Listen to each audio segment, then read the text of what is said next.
আসসালামু আলাইকুম বন্ধুরা, হাতের লেখা সুন্দর করা পার্ট 9 আপনাদের সবাইকে স্বাগতম। আজকের এই ভিডিওতে আপনাদেরকে লিখে দেখাবো এক পৃষ্ঠা সুন্দর হাতের লেখা।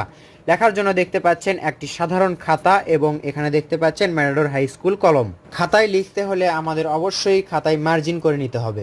সাধারণ গণিত খাতায় 16 থেকে 18 লাইনের মতো রাখলে লেখা সুন্দর দেখায়। বেশি বেশি লিখলেই হাতের লেখা সুন্দর হয়, তবে প্রত্যেকটা লেখার মধ্যে এরকম ইচ্ছা থাকতে হবে যে আমার আগের থেকে সুন্দর করতে হবে লেখাটা। আপনাদের একটা টেকনিক শিখে দেই, সেটা হচ্ছে আপনারা যদি এভাবে লিখে অভ্যাস করেন তাহলে লাইন সোজা হবে এবং মাপ পেয়ে যাবেন যে এক পৃষ্ঠায় কত লাইন লিখতে হয়।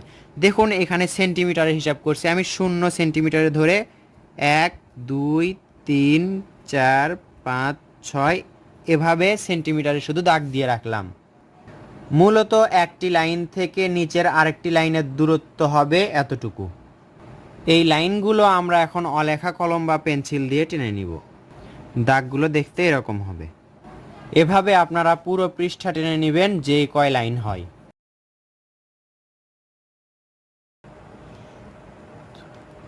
তো বন্ধুরা, দেখতে পাচ্ছেন লেখাটি দেখতে আপনাদের কেমন লাগছে। এভাবে যদি আপনারা অনুশীলন করেন তাহলে অবশ্যই আপনার লেখার মাপটা সুন্দর হয়ে আসবে, পারফেক্ট মাপ হবে।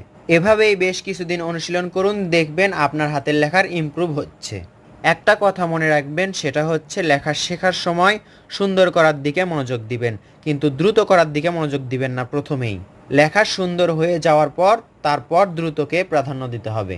এই লেখাটি যদি আপনার কাছে সুন্দর মনে হয় বা সুন্দর লেগে থাকে তাহলে অবশ্যই ভিডিওটিতে লাইক করবেন, কমেন্ট করবেন এবং শেয়ার করবেন অন্যদের মাঝে। চাইলে আপনি এভাবে লেখা দেখে দেখে অনুশীলন করতে পারেন। হাতের লেখা খুব তাড়াতাড়ি সুন্দর করার জন্য আপনার কাছে যে লেখাটি সুন্দর বা ভালো মনে হয় সেই লেখাটি দেখে দেখে অনুশীলন করতে পারেন।